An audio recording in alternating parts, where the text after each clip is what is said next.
ఇక్కడ గొడిగే నీకు వర్షం వస్తుందేమోనని. సరే సర్లే ఎక్కడైనా పెట్టు. రామ రామ. ఏయ్ ఇక్కడ కాదు అక్కడ.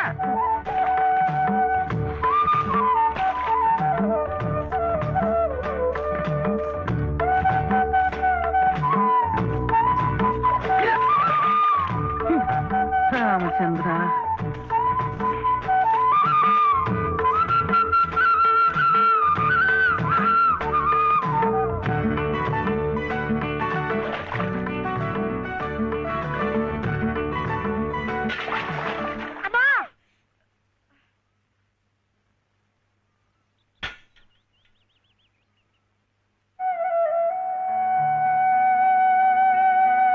అయ్యయ్యో ఏమిట్రా ఈ తలతిక్క పనులు? చూడలేదు. సర్లే బిడ్డ పూర్తిగా తడిసిపోయాడు. ఏమనుకోకమ్మా. పర్వాలేదు. చాలే. అయితే రేపటి నుంచి నీళ్లు కూడా పోయాను. ఒరే ఇదంతా నా కోసం అట్రా, నీ కోసం కాదు. ఏది చేసినా భక్తితో చెయ్యాలయ్యా. అయితే ప్రసాదానికి వెళ్ళినా వెళ్ళు. ఓం రాజాతిరాజాయ ప్రసహ్య సాహినే నమో వయం వై శ్రవణాయ కుర్మహే సమే కామాం కామ కామాయ మహ్యం కామేశ్వరో వై శ్రవణో దదాతు. ఇంకా నైవేద్యం కాలేదురా. శ్రవణో దదాతు.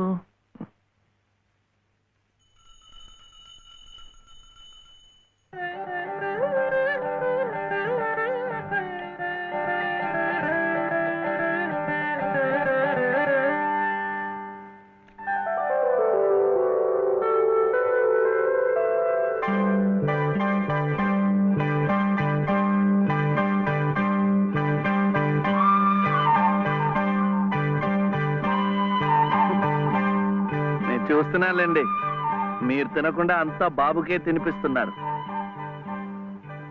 తీసుకోండి. నాకు లేదనా? నేను మళ్ళా అడిగితే ఇస్తారు. ఈ గుడి మాకు బాగా తెలుసు. నేను మా నానమ్మ రోజు వచ్చి ఇదంతా కడిగి ముగ్గులేస్తాంగా. తీసుకోండి తీసుకోండి. తీసుకోమ్మా. అసలు దేవుడు గర్భగుడిలో ఉంటే వీడు ఊరేగింపుకు వెళ్లే ఉత్సవ విగ్రహం లాంటి వాడు. పుణ్యమే. రాజమ్మా, ఆ అమ్మాయి ఎవరో తెలుసుగా? మన చలపతి చెల్లెలు లలిత. అలాగా? నేను గుర్తుపట్టలేదు.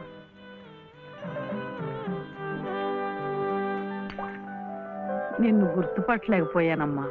ఏమనుకోకు. ఏమిటో మనిషికి ఒక చింత పెడతాడా దేవుడు. గంగిగోవు లాంటి మీ అన్నయ్యకి ఆ మహాతల్లి మీ వదిన ఎలా దొరికిందో. వస్తానండి. పదమ్మా. చూడమ్మా, ఇంత చిన్నతనంలోనే నీకొచ్చిన కష్టం సామాన్యమైంది ఏం కాదు. ఇలాంటప్పుడే మనసు చిక్కబట్టుకోవాలి. నేను ఎన్ని ఎదురు దెబ్బలు తిన్నానంటావు? కళ్ళ ముందే కాపురం చేస్తున్న కూతురు పోయింది. కొడుకు కోడలు పోయారు. చిన్నతనంలో జరిగిన ప్రమాదంలో మెదడికి దెబ్బ తగిలి నా మనవడు ఇలా అయిపోయాడు. ఇవన్నీ తట్టుకుంటూ మందులు మాకులు తింటూ ఇంకా బ్రతికుండాలనుకుంటున్నానంటే ఎందుకంటావు? నా మీద ఆధారపడ్డ వాడి కోసం, నా మనవడి కోసం. భగవంతుడా, వాడి బుద్ధి పెంచకపోతే పోయే. ఏ కల్మషం ఎరగని ఆ పసితనాన్ని అలాగే ఉంచు.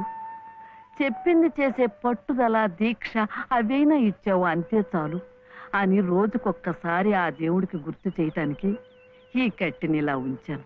అమ్మా, స్కూల్కెళ్ళొద్దు. చాదస్తం అనుకోకపోతే ఒక్క మాట చెప్తాను తల్లి. నువ్వు కూడా ఒక మంచి రోజు చూసుకుని ఈ గుడి ప్రాంగణం తుడిచో, మెట్లు కడిగో, ఇంత సేవ చేసుకో. అంత మాత్రాన బాధలు తీరిపోతాయని కాదమ్మా. ఆ భగవంతుడి అనుగ్రహం ఉంటే ఈ కష్టాల సముద్రంలో పడి కొట్టుకుపోకుండా కనీసం మోకాటి లోతునైనా సాగిపోగలమని. ఆ లలితమ్మ ప్రసాదాలు పెట్టి పిల్లాన్ని స్కూలుకు పంపుతోందంటే ఆ వదిలి గారు ఎంత అమానుషంగా ప్రవర్తిస్తుందో ఆలోచించు. అగో, నీ ఇష్టం వచ్చినప్పుడు అలా రావడానికి పోవడానికి ఇది ఏమన్నా ఇదనుకున్నావా? గుంజీలు ఏదో పొరపాటు అయిపోయింది. రేపటి నుంచి వాటి టైంకి వచ్చేస్తా. రేపటి సంగతి రేపు చూద్దామమ్మా. ఈ క్లాస్ అయ్యేదాకా గుంజీలు వేద్దావా అని. అప్పుడు కానీ రాంగ్ కుదరదు. ఒరే ఒరే, ఏమిటా ఇది? మీరు క్లాస్ అయ్యేదాకా తీగుంజలు తీయండి. వాడికి నాకు సామ్యం ఏమిట్రా? వాడు తప్పు చేశాడు, తీయొద్దు. మీరు తప్పు చేశారు. నేనేం చేశాను? వాడు ఎందుకు ఆలస్యంగా వచ్చాడో తెలుసుకోకుండా తీగుంజలు తీయమనడం తప్పు కదా. రే, ఎందుకు ఆలస్యమైంది? నువ్వు తీయొద్దు. ఏమ్మా, ఎందుకు ఆలస్యమైంది? వాళ్ళు వదిన బాగా చూసుకోపోతే గుడికి నిజమే కదా, గుడికి తీసుకెళ్లి ప్రసాదం పెట్టి తీసుకొస్తోంది పాపం. అన్ని మెట్లు ఎక్కి దిగాలంటే ఆలస్యం అవుదా? అవుతుంది. ఆ సంగతి చెప్పొచ్చు కదమ్మా. అంతే, ఆపు ఆపు. మాస్టారు, రేపటి నుంచి గుడిలో ప్రసాదం అయిన తర్వాత వీడు వస్తుండగా చూసి బెల్లు కొట్టండి. అట్టాగే లేరా, వెళ్ళు వెళ్ళు. నీ పేరేమిట్రా? బాలసుబ్రహ్మణ్యం. బాలసుబ్రహ్మణ్యం.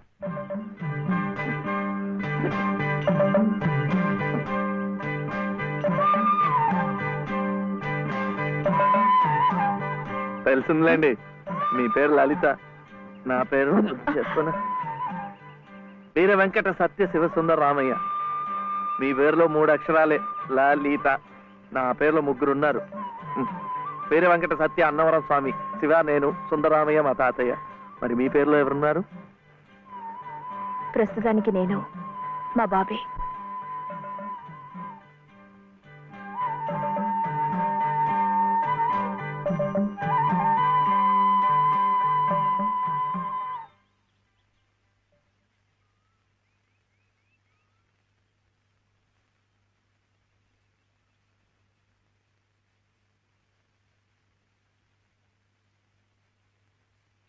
ఇలా సహాయం చేస్తే పుణ్యం, కానీ మొగాళ్ళు మాత్రమే చేయాలి.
ఇది మా నానమ్మ పాడేది. ఏమిటి చెప్పండి? శివుడవో మాధవుడవో ఎవరని నిర్ణయించేదిరా? మిమ్మల్ని ఎవరని నిర్ణయించేదిరా? మీకు సంగీతం బాగా వచ్చు అనుకుంటానే. మీకు తెలిసిన చోట 2-3 సంగీతం పాఠాలు ఇప్పించకూడదు. పాఠానికి 100 రూపాయలు ఇచ్చినా నా బ్రతుకు గడిచిపోతుంది.